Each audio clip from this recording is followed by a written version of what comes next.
جس کے کہنے پر اللہ کو ایک مانا، جس کے کہنے پر قرآن کو اللہ کی کتاب مانا، جس کے کہنے پر دین اسلام کو حق مانا، اللہ اس رسول کا فرمان ہے بے نمازی، نماز میں سستی کرنے والا جب اپنی قبر سے اٹھے گا تو سور کی شکل میں اٹھے گا، خنزیر کی شکل میں اٹھے گا۔ اس پر زیادہ بات نہ کرتے ہوئے ایک روایت آپ کے سامنے پیش کروں، کھلے دلوں کے ساتھ اور کھلی آنکھوں کے ساتھ، کھلے کانوں کے ساتھ سننا۔ اپنے آپ پہ رحم کر لو، اپنے آپ پہ رحم کر لو اللہ کے بندو۔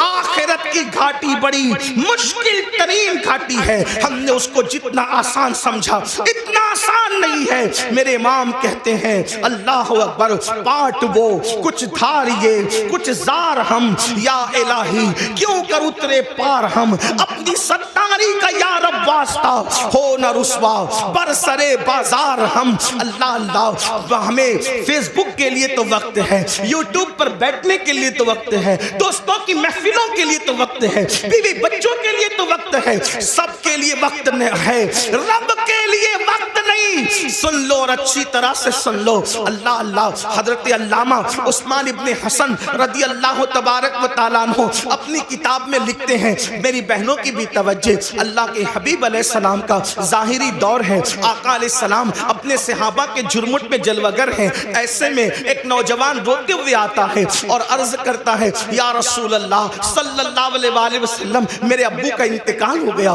میرے باپ کا انتقال ہو گیا۔ آقا میرا باپ مر چکا ہے، اس کا انتقال ہو چکا ہے، ہم دیہات کے لوگ ہیں، دیہات میں رہنے والے ہیں، آقا نہ اس کو کوئی غسل دینے والا ہے، نہ اس کو کوئی کفن پہنانے والا ہے، یا رسول اللہ صلی اللہ علیہ وآلہ وسلم اس لیے میں رو رہا ہوں۔ میرے آقا نے فرمایا اے ابو بکر اٹھو، اے عمر اٹھو اور دونوں جاؤ اور جا کر کے اس کے دیہات میں پہنچو، اس کے گاؤں میں پہنچو، اس کو غسل بھی دو، اس کو کفن بھی پہناؤ۔ اللہ اکبر۔ جب صدیق اکبر فاروق اعظم میرے آقا کے دونوں یار شیخین کریمین اٹھے اور دیہات میں پہنچے تو جیسے میت کے قریب گئے غسل دینے کے لیے چہرے سے چادر ہٹائی، چہرے سے چادر ہٹائی تو کیا دیکھا کہ اس کا منہ، میت کا منہ کالے سور کی طرح ہو گیا، کالے خنزیر کی طرح ہو گیا۔ اللہ اکبر۔ صدیق و فاروق نے جب یہ منظر دیکھا زار زار رونے لگے، زاروں قطار رونے لگے۔ ایک قاصد کو اللہ کے رسول صلی اللہ علیہ وآلہ وسلم کی بارگاہ میں پیش کیا گیا، یا رسول اللہ اس کا چہرہ تو کالے سور کی طرح، کالے خنزیر کی طرح ہو گیا، اس کو کیسے غسل دیں، اس کو کیسے کفن پہنائے؟ اللہ اکبر۔ میرے اور تمہارے آقا صلی اللہ علیہ وآلہ وسلم خود تشریف لائے چل کر کے، اور جب اس کا منہ کالے خنزیر کی طرح دیکھا حضور علیہ السلام بھی رو پڑے۔ پھر میرے آقا نے دعا کی اور دعا کرنے کے بعد اس کا چہرہ ٹھیک ہو گیا۔ جب چہرہ ٹھیک ہو گیا تو پھر غسل دیا گیا، کفن پہنایا گیا، نماز جنازہ پڑھی گئی، اور جب جنازہ مکمل ہو گیا تو کسی نے دھیرے سے کہا پہلے تو اس کا چہرہ کالے سور کی طرح، کالے خنزیر کی طرح ہو گیا تھا، اب ذرا دیکھیں تو اس کا چہرہ کیسا ہے۔ جب دوبارہ چہرہ دیکھا گیا نماز جنازہ کے بعد، جب کفن ہٹایا گیا تو کیا دیکھا لوگوں نے؟ اب بھی اس کا چہرہ کالے سور کی طرح، کالے خنزیر کی طرح تھا۔ سب رو پڑے۔ صحابہ نے عرض کیا ہمارے ماں باپ آپ پر قربان یا رسول اللہ صلی اللہ علیہ وآلہ وسلم، اس کا چہرہ بار بار کالے سور کی طرح، کالے خنزیر کی طرح کیسے ہو جاتا ہے؟ تو میرے آقا نے اس کے بیٹے کو بلا کر کے پوچھا یہ بتا تیرے باپ کا چہرہ کالے سور کی طرح کیوں ہو جاتا ہے بار بار؟ اس نے عرض کی یا رسول اللہ صلی اللہ علیہ وآلہ وسلم، میرا باپ کوئی گناہ نہیں کرتا تھا، بس اس کی کمی یہ تھی کہ جب نماز کا وقت آتا تو وہ سو جایا کرتا تھا، وہ نماز نہیں پڑھتا تھا۔ تب میرے آقا نے ارشاد فرمایا لوگوں دھیان سے سنو، جو نماز میں سستی کرے گا وہ اپنی قبر سے اس حالت میں اٹھے گا کہ اس کا منہ کالے سور کی طرح ہوگا، کالے خنزیر کی طرح ہوگا۔ بتاؤ چہرے پر پھنسی آ جائے کتنا بے چین ہو جاتے ہو، کسی کے چہرے پہ سفید داغ آ جائے کتنا بے چین ہو جاتا ہے۔ لوگ منہ پہ رومال رکھ کے پھرتے ہیں، اگر اس کو فالج ہو جائے میرا ٹیڑھا منہ لے کر میں کیسے جاؤں، سفید داغ لے کر کیسے جاؤں، پھنسی لے کر کیسے جاؤں؟ اپنے جیسے انسانوں کے سامنے جب یہ عیب لے کر نہیں جاتے جس کو ڈاکٹر درست کر سکتا ہے ہے وہ عیب لے کر نہیں جاتے. اللہ نہ کرے نماز چھوڑنے کی وجہ سے منہ کالے سور کی طرح ہوگا تو اللہ کی بارگاہ میں کیا منہ لے کر جاؤ گے, کس طرح منہ لے کر جاؤ گے؟ اور سن لو, دنیا کے امتحان میں اگر ناکام ہو گئے تو پھر کامیابی کے چانسز ہے, مگر آخرت کے امتحان میں اگر ناکام ہوئے پھر کامیابی کا کوئی چانس نہیں ہے. پہلی اور آخری مرتبہ موقع ملے گا. کیا تیاری کی اس کے لیے؟ نہیں, ہمیں ٹائم نکالنا ہوگا.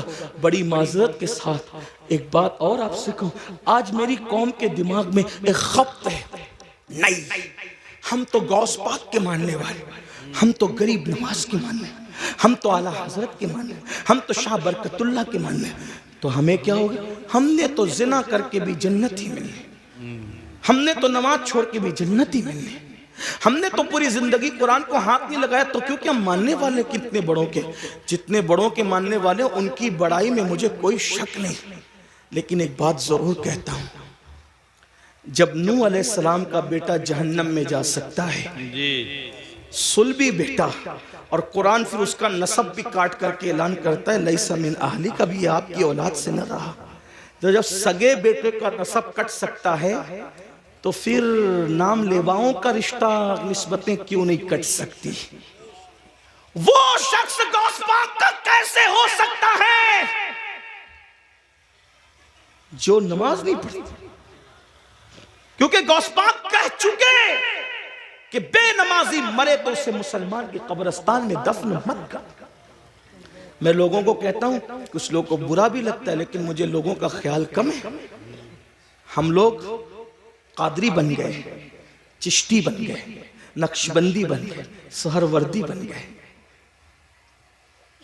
مداری بنے, وارسی بنے, برکاتی بنے, رضوی بنے, اشرفی بنے, سب بنے.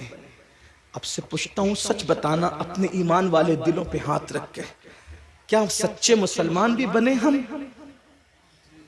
اپنے آپ سے پوچھو, آج سب بنے؟ قادری, چشتی, نقشبندی, ادیب, خطیب, شہیر, یہ وہ مخیر, یہ سب بنے؟ سچے مسلمان بھی بنے؟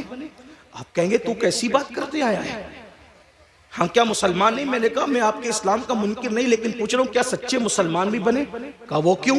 میں نے کہا اس لیے کہتا ہوں, اگر پیر ٹوپی دے دے, توجہ کریں, ٹوپی دے دے, کتنا سنبھال کے رکھتے ہو, میرے پیر کی ٹوپی, میرے پیر کا ماما, میرے پیر کا کرتا, میرے پیر کا جبہ. کیوں؟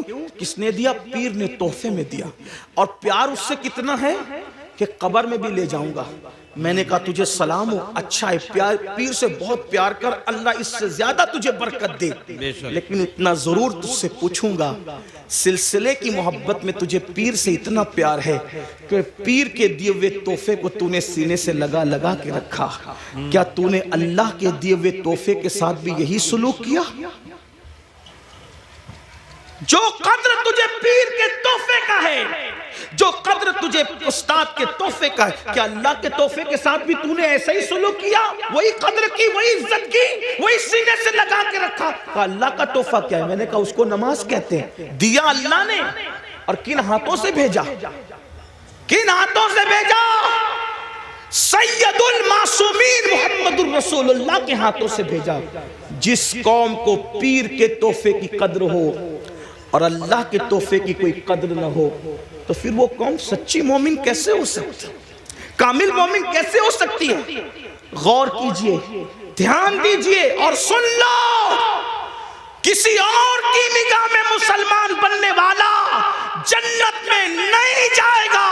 جنت میں اسی نے جانا ہے جو خدا و رسول کی نظر میں مسلمان ہے.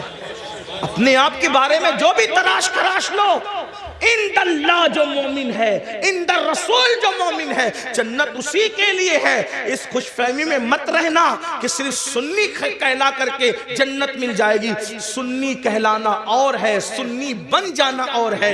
صرف سنی کہلانے والوں کو جنت نہیں ملے گی, سنی بن جانے والوں کو جنت ملے گی. اور یاد رکھنا, اللہ اکبر, ہمارے بزرگوں نے تو نوافل بھی ترک نہیں کیا, سنت غیر موقعہ بھی ترک نہیں کیا, اور ہم فرائض چھوڑ بیٹھے ہیں. اللہ اکبر. آپ کو بتاؤ, غور کر, آقا علیہ السلام نے اپنے خاندان کے لوگوں کو دیکھو, خاندان رسول ہے, کوئی خاندان بحیثیت خاندان رسول اللہ کے خاندان کے برابر نہیں ہو سکتا۔ حضور سیدی اشرفی میاں رحمت اللہ تعالی علیہ اکثر ایک شعر کہا کرتے تھے، کہتے تھے کوئی ہو متقی و عالم و زاہد زمانے میں مگر آل محمد کے برابر ہو نہیں سکتا۔ آپ فرمایا کرتے ہو، توجہ فرمائے، خاندان نبوت ہے، اور امام اہل سنت نبی کے خاندان کے بارے میں کہتے ہیں آب تطہیر سے جس میں پودے جمے، اس ریاض نجابت پہ لاکھوں سلام، خون خیر الرسل سے ہیں جن کا خمیر ان کی بیلوس طینت پہ لاکھوں سلام۔ رسول اللہ کے خون سے جن کا خمیر بنا ہے، آب تطہیر سے جس میں پودے جمے، وہ نبی کا خاندان۔ توجہ کریں، اس خاندان رسالت کو رسالت ماں نے فرمایا اے بنو ہاشم عمل کرنا، عمل۔ توجہ کریں، اللہ کے رسول اپنے خاندان کے لوگوں کو کہہ رہے ہیں عمل کرنا، عمل۔ کہیں ایسا نہ ہو کہ لوگ عمل لائیں اور تم صرف نسب لاؤ۔ پھر آقا نے فرمایا اے بنو ہاشم، جس کو عمل نے پیچھے کر دیا اس کو نسب کبھی آگے نہیں کر سکتا، اس لیے عمل کرنا۔ رسول اللہ کی اس نصیحت کو خاندان کے لوگوں نے کیسے سینے سے لگایا، اللہ اکبر، کہ رسول اللہ کے خاندان میں پھر کوئی بھی آپ کو بے عمل نظر نہیں آئے گا۔ میں بے عمل کی بات کر رہا ہوں، بد عمل تو دور کی بات ہے، اس لیے کہ ایک ہے با عمل، ایک ہے بے عمل، ایک ہے بد عمل۔ رسول اللہ کے خاندان میں بد عمل تو بہت دور کی بات ہے، بے عمل بھی تمہیں کوئی نظر نہیں آئے گا۔ دیکھو نبی کے خاندان کو دیکھو، پوری رات اگر سجدے میں گزارنے والی مدینے میں کوئی خاتون ملتی ہے تو وہ کوئی اور نہیں ہے، وہ میرے نبی کی شہزادی سیدہ مخدومہ فاطمہ الزہرا کی ذات ہے۔